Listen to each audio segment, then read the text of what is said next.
Hello বন্ধুরা, welcome to অক্টাটেক।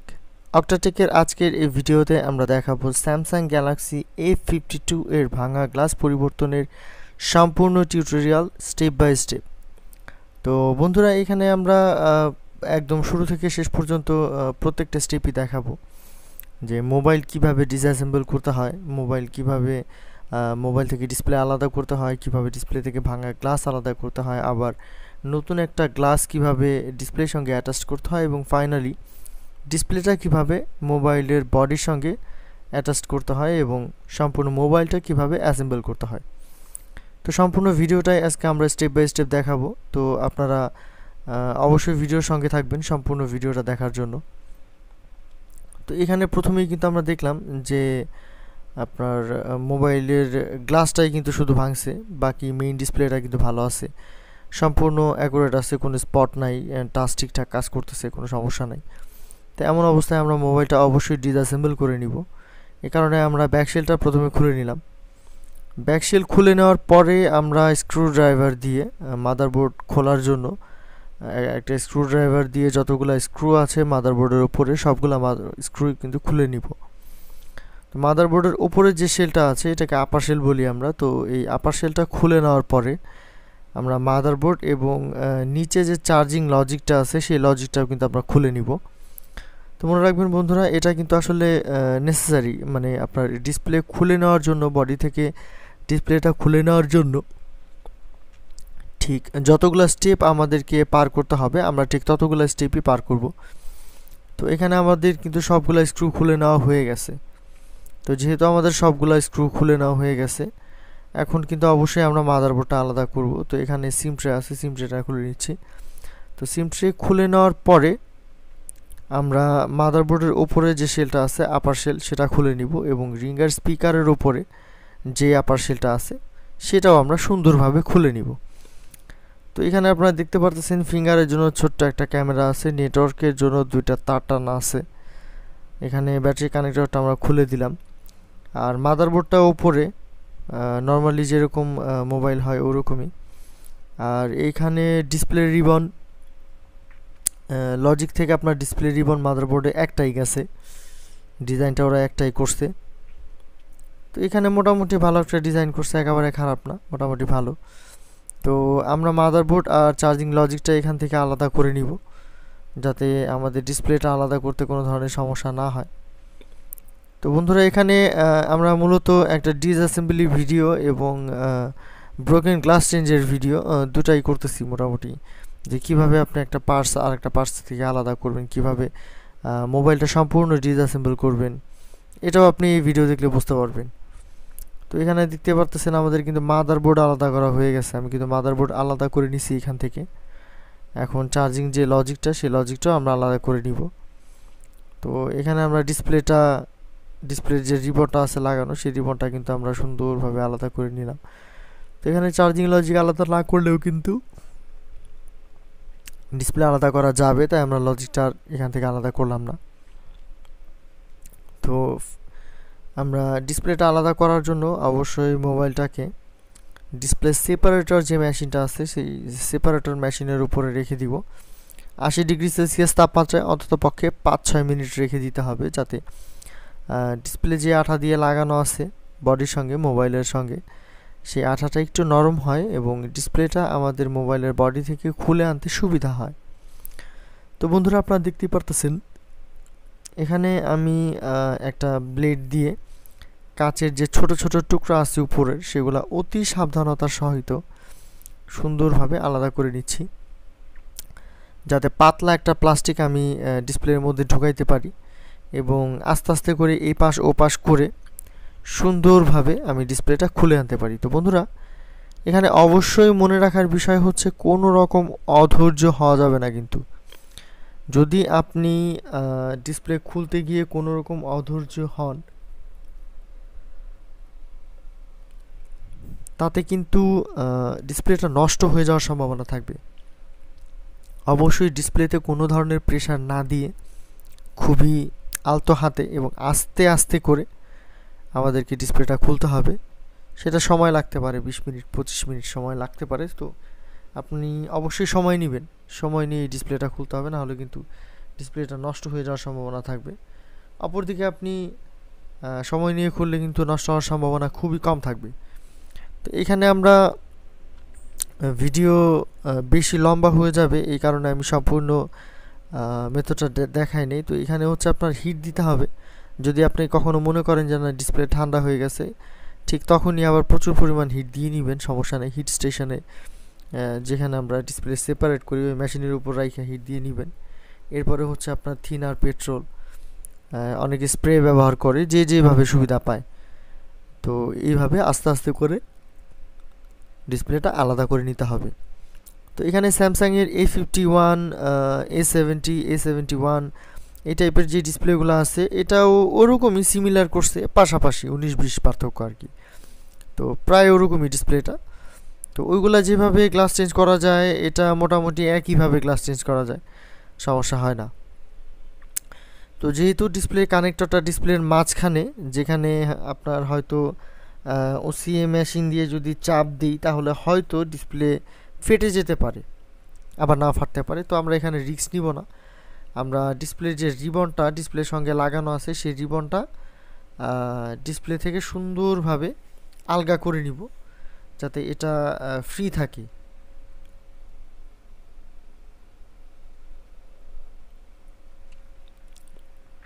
তো বন্ধুরা আপনারা দেখতেই পাচ্ছেন যে আমরা কিন্তু রিবনটা ডিসপ্লে থেকে আলাদা করে নিছি। এর মেইন উদ্দেশ্য হচ্ছে আমরা গ্লাসটা যখন ডিসপ্লের উপরে ইনস্টল করব তখন যাতে কোনো ধরনের কোনো সমস্যা না হয়, অর্থাৎ চাপ লাগে ডিসপ্লেটা নষ্ট না হয়। এবং আমরা কাটার কারণে মানে কাটার সময় আসলে কোনো অসুবিধা হবে না, কিন্তু আঠা পরিষ্কার করার সময় যে মোটর দিয়ে আমরা যে স্টাইলে পরিষ্কার করি সেই স্টাইলে আসলে সমস্যা হবে। তো বিভিন্ন কারণে আমরা রিবনটা কিন্তু এখান থেকে ছাড়াই নিলাম। এখন ভাঙা অংশটুকু আমরা টেপ দিয়ে লাগাই দিব, যাতে কাটার সময় ডিসপ্লে কাটার সময় কোনো অসুবিধা না হয়। এবং ডিসপ্লের উপরে যেই স্কচ টেপটা লাগাইছি আমরা সেটা সুন্দরভাবে চারপাশ দিয়ে সুন্দরভাবে মোলায়েমভাবে কেটে নিব।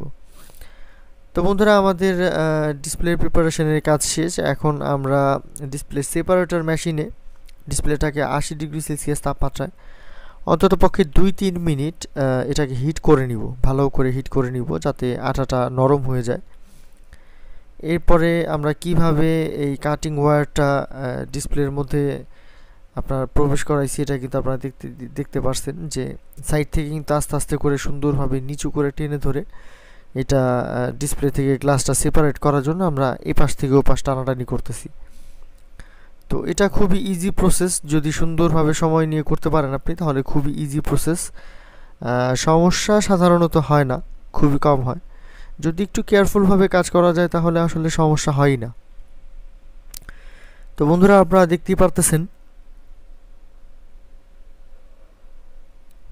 যে কিভাবে আমি আসলে ডিসপ্লেটা ভাঙা গ্লাস থেকে সেপারেট করতেছি। তো এইভাবে যদি আসলে ডিসপ্লে থেকে গ্লাস সেপারেট করা হয় তাহলে বেশিরভাগ সময় প্রায় 90% সময় বা 95% সময় কিন্তু আসলে কোনো ধরনের অসুবিধা হয় না, খুব কম হয় অসুবিধা। তো এখানে আমরা সেপারেটর মেশিন দিয়ে কিন্তু ভাঙা গ্লাসটা ডিসপ্লে থেকে আলাদা করে নিছি। তো এখন ডিসপ্লের উপরে যে আঠাগুলো আছে সেই আঠাগুলো আমরা একটা মোটরের সাহায্যে সুন্দরভাবে পরিষ্কার করব। তো এখানে আমি অতিরিক্ত ফাস্ট ফরওয়ার্ড করে দেখাচ্ছি, কারণ আঠাটা পরিষ্কার করতে আমার প্রায় 5-6 মিনিট সময় লাগছে। তো এত সময় নিয়ে আমি দেখাতে চাচ্ছিলাম, তো এখানে ফাস্ট ফরওয়ার্ড করে দেখাইতেছি। আপনারা দেখলে হয়তো বা গেস করতে পারবেন, বুঝতে পারবেন যে কিভাবে আমি আসলে আঠাটা পরিষ্কার করছি। তো আপনারা দেখতেই পারতেছেন যে মোটরের সাহায্যে কিন্তু খুব সুন্দরভাবে কিন্তু আঠাটা আমি পরিষ্কার করতেছি, কোনো ধরনের কিন্তু অসুবিধা নাই। তো এখানে তাড়াহুড়া করার দরকার নেই, ইজিলি আপনার কাজ হয়ে যাবে, কোনো সমস্যা নেই। আমাদের ডিসপ্লে থেকে কিন্তু আঠা পরিষ্কার করার কাজ শেষ। তো এখন একটা ম্যাজিক স্পঞ্জের সাহায্যে আর হচ্ছে আমরা রিলাইফের 520+ যে স্প্রেটা আছে ওইটা এখানে ব্যবহার করছি। ওই স্প্রেটা দিয়ে ম্যাজিক স্পঞ্জের সাহায্যে ওই ডিসপ্লের উপরে বাড়তি যে আঠাটুকু আছে, অবশিষ্ট যে আঠাটুকু আছে সেই আঠাটুকু কিন্তু আমরা সুন্দরভাবে পরিষ্কার করে নিলাম। এখানে কিন্তু বাড়তি আর কোনো আঠা নাই, সুন্দরভাবে পরিষ্কার হয়ে গেছে। এরপরে আমরা গ্লাসটা ইনস্টল করতে পারবো। তো এখানে যদি কনফিউশন থাকে তাহলে আপনার যেটা সম্পর্কে কনফিউশন থাকবে আপনি অবশ্যই সেটা কিন্তু বারবার চেক করে নিতে পারবেন। যেমন এখানে আমার গ্লাসটা নিয়ে কনফিউশন ছিল যে গ্লাসটা আসলে মেজারমেন্টে ঠিক হচ্ছে কিনা, মেজারমেন্ট ঠিক আছে কিনা, গ্লাসটা বসতেছে কিনা। এটা কিন্তু সুন্দরভাবে আমি চেক করে নিছি যে না, গ্লাসটা ঠিক আছে, বসতেছে, ঠিক আছে, সমস্যা নাই। তো যেটা নিয়ে কনফিউশন থাকবে সেটা অবশ্যই বারবার চেক করে নেবেন, না হলে কিন্তু পরে ঝামেলায় পড়তে হইতে পারে। তো এখানে আমরা ডিসপ্লের মধ্যেখানে যে হোল পাঞ্চ জায়গাটুকু আছে, ক্যামেরার যে জায়গাটুকু আছে যেখান দিয়ে আমরা ক্যামেরা দেখতে পাই বা সেলফি ক্যামেরা দিয়ে ছবি তুলতে পারি, ওই জায়গাটা পরিষ্কার করার জন্য ইউভি আঠা ব্যবহার করব। ইউভি আঠা ব্যবহার করব, তাতে হবে কি আপনার জায়গাটা কিন্তু একদম ক্রিস্টাল ক্লিয়ার থাকবে, নতুনের মতো। ঠিক আছে, এই ট্রিক্সটা এখানে খুব কাজে লাগে। যদি আপনি শুধু গ্লাস লাগাই দেন তাহলে কিন্তু ওই পরিমাণ পরিষ্কার হবে না, চারপাশ দিয়ে একটা ছড়ানো ছড়ানো ভাব থাকবে, দেখতে ভালো লাগবে না।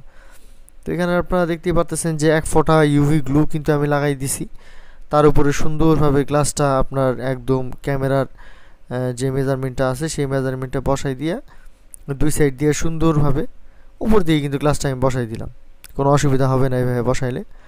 এরপরে হচ্ছে আপনার ওসিএল ল্যামিনেশন মেশিনে আমরা ডিসপ্লেটা দিয়ে দিলাম, যাতে করে আপনার ডিসপ্লেটা আমরা অ্যাটাচ করতে পারি গ্লাসের সাথে এবং ভাঙা ডিসপ্লেটাকে আবারও নতুন একটা ডিসপ্লের রূপ দিতে পারি। তো এখানে আপনারা দেখতেই পারতেছেন যে ডিসপ্লেটাকে প্রথমে কিন্তু জাতা মারা হয়েছে মেশিনে, এরপরে হচ্ছে কিছু বাবল ছিল, এই কারণে বাবল রিমুভার মেশিনে দিয়ে কিন্তু সম্পূর্ণ বাবল রিমুভ হয়ে গেছে এবং ডিসপ্লেটা কিন্তু অ্যাজ ইট ইজ একদম নতুনের মতো হয়ে গেছে।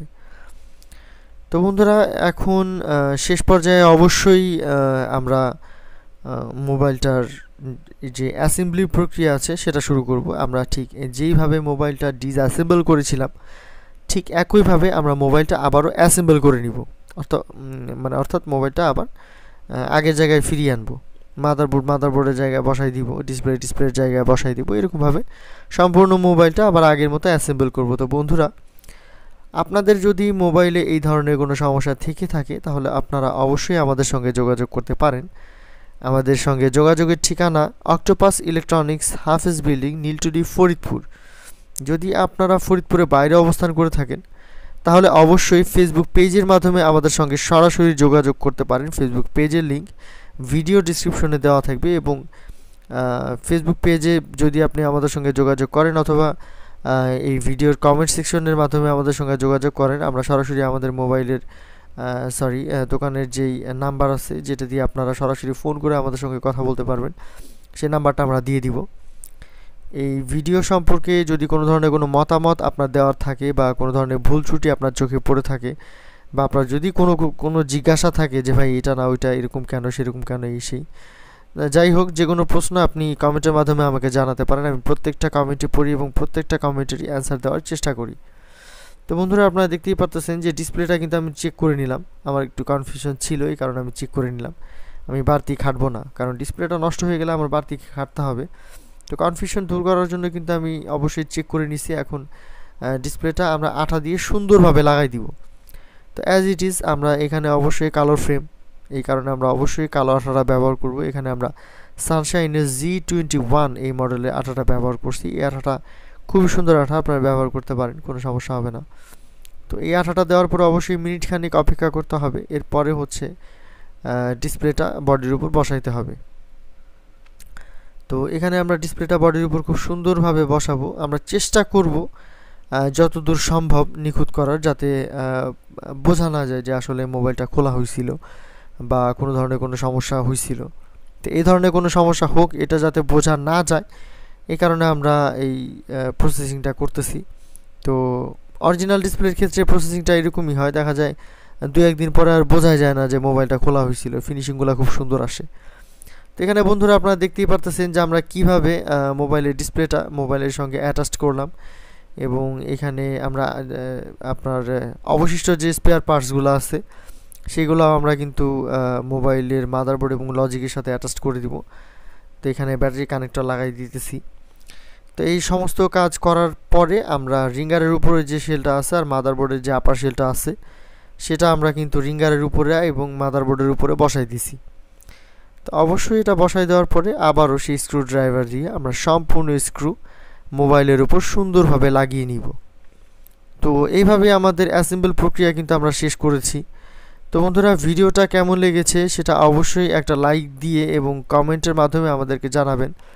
ভিডিওটা ভালো লাগলে অবশ্যই লাইক করে আমাদের পাশেই থাকবেন এবং এই ধরনের ইনফরমেটিভ ভিডিও আপনার মোবাইলের প্রবলেম সম্পর্কে, মোবাইলের যে কোনো ধরনের সমস্যা সম্পর্কে যে কোনো ধরনের ইনফরমেটিভ ভিডিও পাওয়ার জন্য অবশ্যই আমাদের চ্যানেল সাবস্ক্রাইব করে আমাদের পাশেই থাকবেন। তো এখানে আমরা আমাদের চ্যানেলে কিন্তু শুধুমাত্র সমস্যা সম্পর্কে যে বলি তা না, একদম সম্পূর্ণ টিউটোরিয়ালটাও আমরা দেখাই দিই। তো এখান থেকে আপনারা ধারণা নিতে পারবেন যে আপনার মোবাইলে এই সমস্যা হলে এই কাজটা আসলে করতে হবে, তাহলে আপনার মোবাইলের সমস্যার সমাধানটা হবে। এবং আপনি টেকনিশিয়ানকে গিয়ে বলতেও পারবেন, যে কোনো টেকনিশিয়ানকে গিয়ে বলতে পারবেন যে ভাই এটা করাইতে হবে আমার। ঠিক আছে, একটা ধারণা অন্তত পাবেন যে আমার মোবাইলটার এই করতে হবে।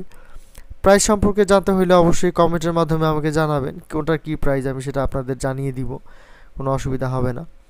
তো বন্ধুরা, মোবাইলটা সম্পূর্ণ পরিষ্কার করে নেওয়ার পরে আপনাদের ডিসপ্লেটা একবার দেখায়, আপনারা দেখেন ডিসপ্লেটা কিন্তু একদম নিট অ্যান্ড ক্লিন, কোনো ধরনের কোনো স্পট কিন্তু নাই, কোনো